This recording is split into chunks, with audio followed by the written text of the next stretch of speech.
Hey gang, I got something for you. We all know email marketing is one of the few activities that directly leads to sales for our businesses. I love sending messages to my list and watching the responses, leads, and sales come in day and night. But email marketing has been beaten and bruised by a lot of shady marketers over the years. That's why I listen to a podcast called The Email Marketing Show. Rob and Kennedy teach psychology-based email marketing in a way that is enjoyable for you and your subscribers, making email valuable and extremely effective. The show is fun, no matter what your email savviness might be. Subscribe by searching for the Email Marketing Show wherever you get your podcasts or visit emailmarketingheroes.com.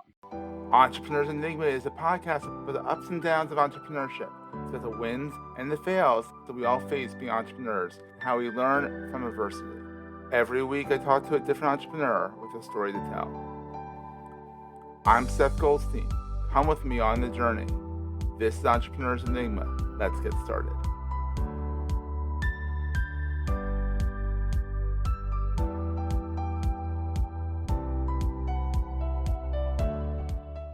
Hey everyone, welcome to another edition of the Entrepreneurs Enigma podcast. Today I am honored to have Tom Burton, the author of The Revenue Zone and the co-founder and CEO of LeadSmart Technologies, which is, if I understand it correctly, is an advanced visual CRM content Yeah, customer relationship manager. yeah, I would call it a next generation CRM tool for companies that are not ultra techy and have tons of technical resources, but they want to get something up and running quickly that's going to be used by their sales team. That's what That's LeadSmart going to has be been used. for. It's the key. It's the key. Yeah, adopted Yeah. is the key word, right? That's the key word. I know how many CRMs I've spun up in the past, and I'm like, I'm not using it anymore. I'm just using Evernote. Yeah, But I'm a small operation, so it's not that big of a deal. But I know a lot of companies are like, to their salespeople are like, stop using Post-it notes. yeah. Post-it notes Or are spreadsheets. analog. Yeah, or Oh my spreadsheets. God. Yeah. Excel's good for some stuff, not for keeping track of your leads. And it's super insecure too. So That's people are very concerned about security and keeping track of all of that. And Excel and Google Docs is not your best security strategy either. So it's good for what it's good for, and that's right. it's not good for other stuff that shouldn't be it for that. So how did you get started in all this? And we'll get into the revenue zone, which is what I really want to talk to you about.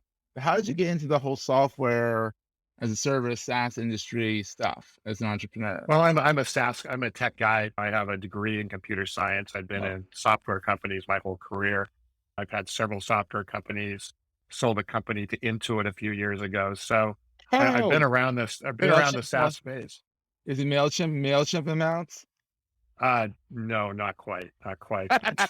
That one we were all kind of like our mouths dropped when Mailchimp was purchased for what, 20 billion or something like insane. Yeah, we only got 19.5 billion. So it's kind of shucks. Yeah, No.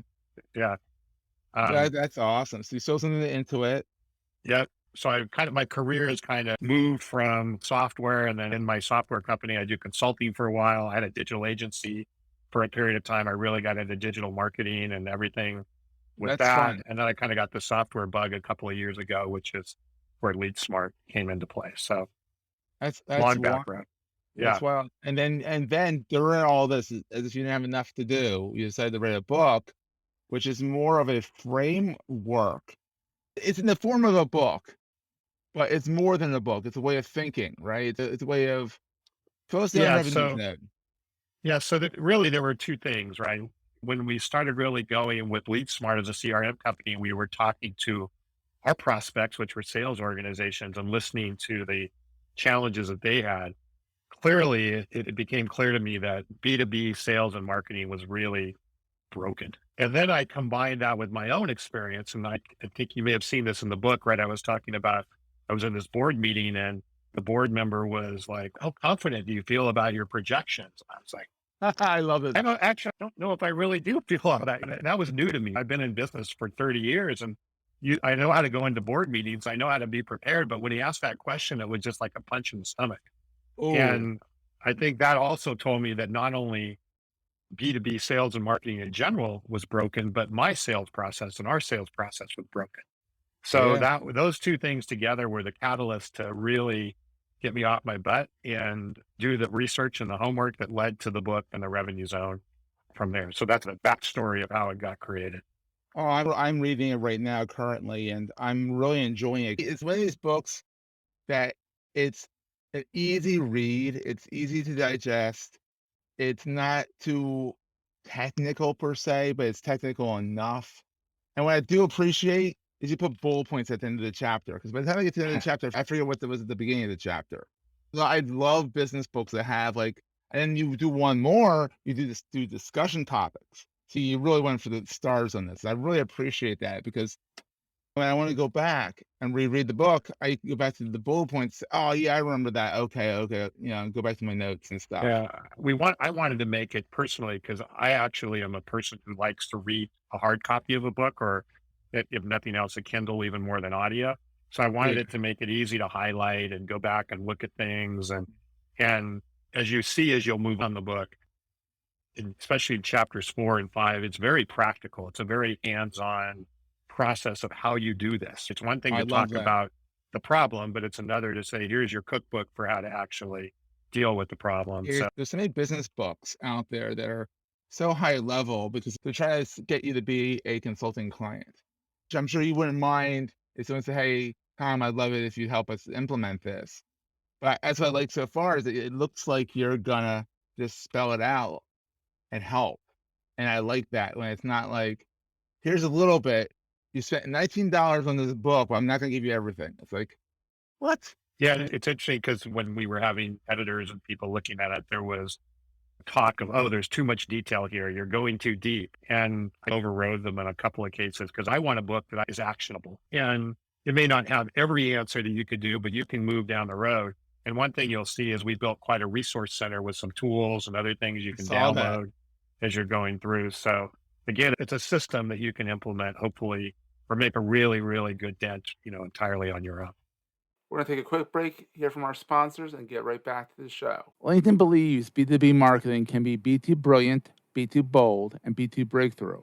How? With a platform purpose built to make B2B marketing mean more for your business. A platform with tools to help you build better relationships with your key customers, to boost your buyer's journey while building your brand. A platform with trusted data and lead generation you need to beat your KPIs, drive ROI, and stand out amongst the competition. And with the targeting tools on LinkedIn, you can reach your precise audience right down to their job title, company name, location, and more to make sure your ads are always seen by those who matter. So let's get ready to be too boldly go where no marketer has gone before, because LinkedIn is where B2B is everything it can be. Rethink your B2B marketing ads and get $100 credit on your next campaign. Go to linkedin.com/MPN to claim your credit. That's linkedin.com/MPN. Terms and conditions apply. Yeah, I'm excited to do it because, the digital agency Goldstein Media is kind of funds this little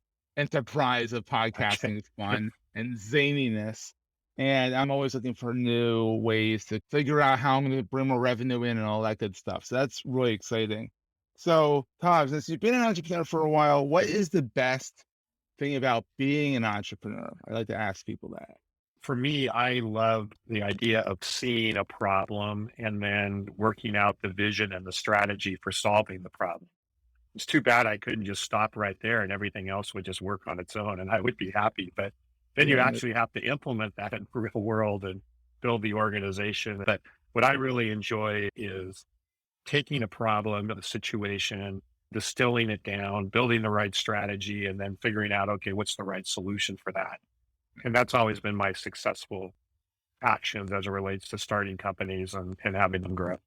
Oh, that's fantastic. Now, what's also the scariest thing for you at being an entrepreneur?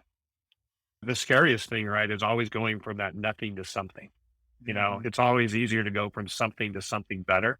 But when you're starting something out and you have no customers, you have no money, you have no anything, right? The fun part of it is you can mold that and you can create it. That's the plus part of it. But the scary part is you're starting from nothing. Mhm. And what I've learned even over the years is, you obviously have people that you've worked with before and you have other relationships, but you're still starting from nothing in that business and you have to take it to something. And that can be scary. Yeah, I've always found that to be terrifying, almost in a healthy way. Like it's almost like a roller coaster, terrifying.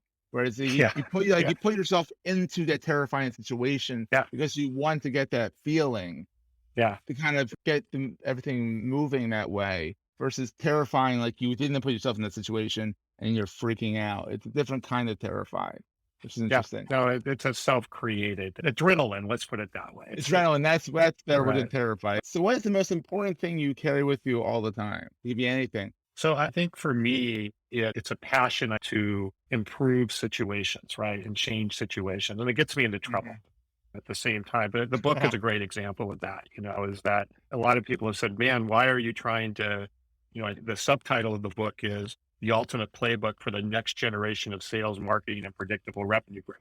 It's like, why do you want to go mess with that? Why do you want to go, take on something like that? There's tons of sales books out there. There's tons of people talking about sales and marketing. I just have a passion to, when I see something that's not quite the way that it could be, then, and I feel like there's something that can be done about it, then that's, like I said, probably a positive and a negative because it can sometimes get me into trouble, but it's just who it is. But it's a true entrepreneur. It's finding an issue or finding something that needs to be fixed and not finding that it's done anywhere or it's not done well anywhere. And just saying, heck with it, I'm gonna do it. And Yeah. if it flops, it flops. If it doesn't flop, you got something. Yeah. And even if the change, and as you'll see in the book, right, the changes that I'm proposing is a bit radical compared to what the traditional B2B sales and marketing process is. But we're in a different world, right? And sometimes you need to make radical changes to get radical results. Yeah. It's And, another thing I like about the book is that it's current. You address COVID-19. And I feel like there's a dividing line with books now where it's like if they were just like there's one called Retail Relevancy. It's put out by a good friend of mine, Ted Rubin, and his friend John Andrews. They started writing it in 2016, and by the time they got around to finishing it, it was past the pandemic. They had to rewrite half the book yeah. because the whole book is like the whole idea of retail changed, Mhm. relevancy changed, and they actually worked faster because there's something to write about. There's something more to write about. And I appreciate good business books that are current, or they have a second version coming out really fast saying, hey, we're addressing the COVID thing. Here's the chapters that, you're not going to have in the first version, updating you on stuff. And I really appreciate that. I saw COVID-19. I'm like, he's addressing that. It's not something that he's just ignoring. It's an ever-present thing. Yeah. The things that were broken, right? When I said sales and marketing were broken, B2B, the things were broken before COVID. They just got amplified and spotlighted even more through the COVID process. And so you come out the other end of that, and you probably remember the book is like, even I knew quite a few companies that their entire lead generation strategy was going to live shows and doing live Exactly. events. And it's not that live events are going away, but they're not as frequent. There's more of a digital first mentality, right? And so you have to look at the world a bit differently than you did pre-COVID. But the problem was there before COVID. It just got really amplified during You COVID. saw it more. You saw a lot of Yeah. things that were broken and needed to be fixed. Like the whole come back into the workplace thing is different because wait, we can do this from home. We can do this from a co-working space. I don't have to drive 45 minutes to an hour to work. Some people had to drive 2 hours to work because that's where the job was. Now they can say, I'll come in twice a week. I feel like the teams are going to go more hybrid and they're going to go all remote. But I think companies, if they want to keep people, are going to say, all right, 3 days a week, you pick your days. Come in. I'll make sure one of them is Wednesday because we're gonna have all staff meeting that day. So things have changed. Yeah, I think it's going to be hybrid, but you also have a lot of people that were working in an area or in an office, and they were given permission, so to speak, to move anywhere they want during Yeah, it's COVID. a little different. And, Yeah. and this is something also that if you built your whole sales and around in-person meetings, I've had several recently just, oh yeah, come in for an in-person meeting, but there's only going to be 2 people in the office and 4 people are going to be on Zoom because they're living in a different location or So talk whatever it about is. hybrid. Talk about Talk about hybrid. hybrid. Right. Right. So That's how do you really deal hybrid. with that? Right. Because everyone, oh, I want to do an in-person meeting. Then you can really build the relationship. Well, that's fine, but 3/4 of the people are not in the meeting. So Yeah, how do you deal with that? I think I think we don't have the answers yet. I mean, we're in an endemic and then a pandemic anymore. But I Hmm. think it's gonna be here forever. It's just gonna be like the common flu. Hmm. And it's just, oh, you got COVID. Oh, that sucks. All right, I'll see you in 7 days. Like that kind of, because you don't want to see anyone with, I mean, everyone's like, oh, that's terrible. And I'm like, well, the flu sticks around for 5 days. And you Yep. don't want to see them while they're in the throes of the flu either. Yeah. It's this is more current, and people are thinking, all right, this is worse. No, the flu sucks just as bad. It can be really bad. So between LeadSmart and the revenue book zone, you're keeping very busy. I mean, I guess you do a lot of public speaking as well, right? I've been doing more. So, this is Yeah. an area also that I'm really learning a lot about, is just the whole digital influence and the online world. And as I talked about in another podcast I was on a week or so ago, I've had LinkedIn connections and followers for a long time, but they were what I call my friends and family, right? They were business colleagues, people I've worked with. People It was yeah. people I know, right? And when you launch the book, you realize, okay, well, there's a few friends and family that are going to want your book, but probably not, not You're gonna millions. find it out of sympathy. Yeah, Yeah, exactly. exactly. And so then I really had to take a look at how do I start really building my online presence and my online network. And I'm just Yeah. starting with that. I'm just really learning with that. And Fun. It's fun. it's fun. I did LinkedIn backwards where I did it. It was an open network for a while. I accepted everybody. I got LinkedIn ticked off at me for like 3 months where they had made me give everyone's email addresses to do anything. I had to apologize and say, please, I will not do that again. And then they go quell everyone that I had no idea who I know. And it's worked. I like how you're starting from the beginning here. You're saying, I got my friends and family, let me do it smart and get the right people in my network versus mine. I'm kind of going inside out. So Yeah, no, and I think that is the right strategy, that if you put the right people in your network, yeah, then when you post something, those are the people that want to hear from you. They're the people who are going to engage with your post there. And then you yes. can start to really hockey stick your reach and your set of connections by doing Yeah. it that way versus having a bunch of people who don't give a crap about what you're really talking about. Or they'll just do the thumbs up, like, that's Yeah. good, Tom. Yeah. Yeah. Thank you Yeah. for sharing that Yeah. with me. Yeah. And no Yeah. engagement. You're like, gee, thanks. 15 people liked my post, but no one said anything. It's like, Yeah. hey, Exactly. Tom, let's say people want to find out more about the revenue zone. Where would they go to see that? Well, there's a website called the revenuezone.com, and that's where there's information about the book. And then, of course, you can go right to Amazon. Amazon has the book, plus it has the audiobook. So the audiobook just No, came I out was very impressed. a couple I of was like, weeks "Ooh." ago. I didn't And pick up the audiobook because a lot of times I'll pick up the audiobook so I can read and listen at the same time. But I'm like, this seems like a book I could just read and sink my teeth into, you know? Sometimes the audiobook takes over and you forget to read the book, and it's like you miss stuff. yeah, no, I sometimes will get the audiobook because I like to listen to my car or something when I'm Yeah. driving, and then I can go back and highlight the book or the Kindle book or whatever. But anyway, the audiobook is there for. Yeah. We got a really good narrator, and the important thing, it sounds good at 1.5 speed. That was the other thing Well, I learned that's good, about yeah. building an audiobook, is how do you do it in a way that it sounds good at faster speeds? Yeah, and So, it still sounds good at 1, but it sounds right, better at 1.5 1 at right, 1.5. right, which is something I never thought about until I went through this, you know. You know? Always learning. So Amazon has all of that, plus and the links are all there on the revenuezone.com website as well. And then where can people find LeadSmart Technologies if they wanna get a CRM that works? LeadSmartTech.com. So Okay, great. LeadSmartTech.com. And reach out to me on LinkedIn.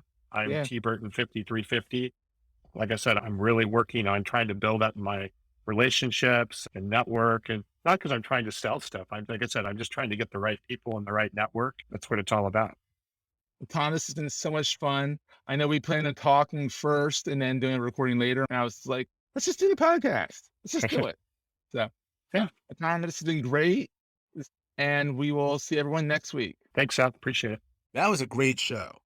Hey, if you're enjoying Entrepreneurs Enigma, please give us a review on the podcast directory of your choice. We're on all of them. And these reviews really help others find the show. Also, if you're getting value from the show and want to buy me a coffee, go to the show notes and click on the link to help me stay awake while I bring you more great episodes to your ears. That's in the show notes, and I look forward to the next episode. Take care, guys.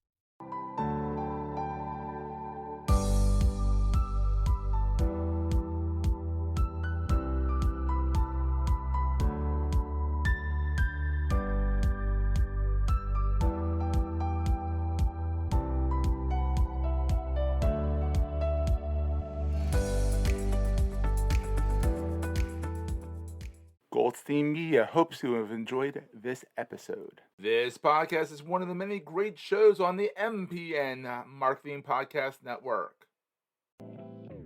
Greetings, you marketing podcast junkies. This is Tim Hines, the host of the Marketing Starter podcast on MPN. On the show, I sit down with marketing thought leaders and pioneers from around the world and unpack how they use an entrepreneurial spirit to excel in all that they do. So tune in on your favorite podcasting platform every other week to find new ways of kickstarting your marketing career. This podcast is heard along the Marketing Podcast Network. For more great marketing podcasts, visit marketingpodcasts.net.